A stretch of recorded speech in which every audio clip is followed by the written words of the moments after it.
Here are the triangle trend indicators for NinjaTrader on 4/30/2012 on the 2 Renko. Now, I went short right here soon after the market opened here in California at 6:30 in the morning.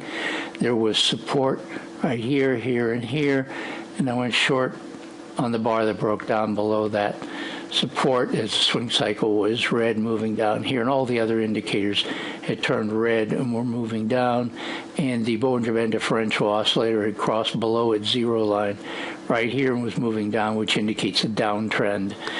I got out of the trade over here for a 3-point profit when the Dix turned green here. The DMI differential and the RWO were moving up, even though they were still red and still below their zero lines. What helped determine to get out of this trade here was the fact that the swing cycle was green. It moved up here, went back down, and came back up again. It crossed above its variable band right here and stayed green, which meant that the momentum oscillator was moving up all through this, and so it was a good indication there was going to be an up move coming very soon. And I'll show you a couple other techniques I occasionally use on the next screenshot.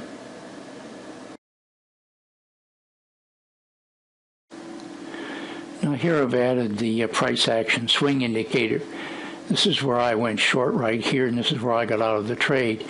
Price action swing indicator puts in lower lows, lower highs, higher lows, and so on, with this LH meaning lower high.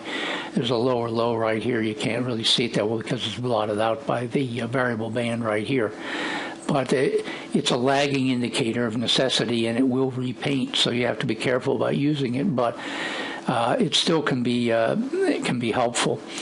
And this was showed a lower low here and a lower high here. Well, that means you're in a downtrend when you're making lower lows and lower highs.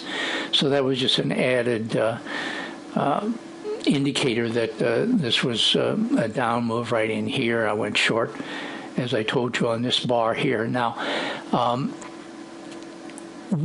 this minus 5.5 is the number of points between this point here and this point here, and it puts a little dot at the turning points right in here and here, each turning point. Now,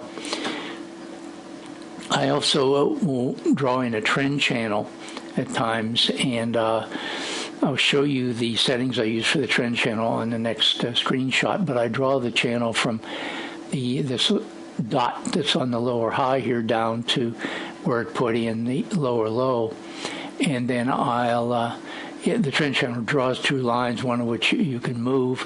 So I move that up to the always the first triangle in the corner of that triangle, and I put it down through here.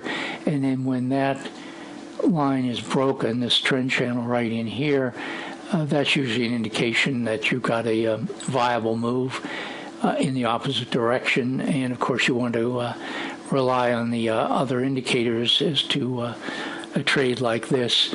And this was not much of a up move, and it was worth just 1 point for a total of 4 points between these two trades. Now, I got out of it right here when it showed a lower low was put in right here. So obviously here we're showing lower high, lower low, and another lower low. So we're obviously still in a downtrend in through here. And so that lower low was put in place here, and the Dix was moving down right here. A down triangle had started to form in here. And so I thought this was probably a good point to get out of this trade with my 1 point profit.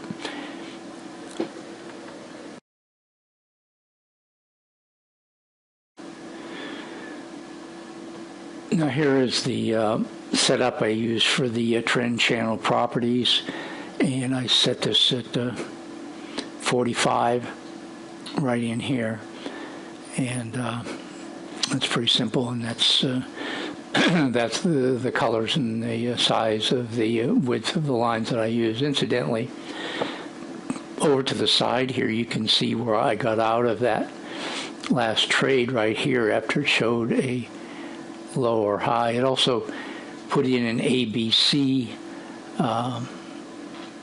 correction in here, but now this shows a higher low right here and a lower high. What happens sometimes if you have a lower high and a higher low, that can mean you're getting into a period of choppiness. So we'll just have to see what happens here. But you can see this was a good point to get out of that last trade.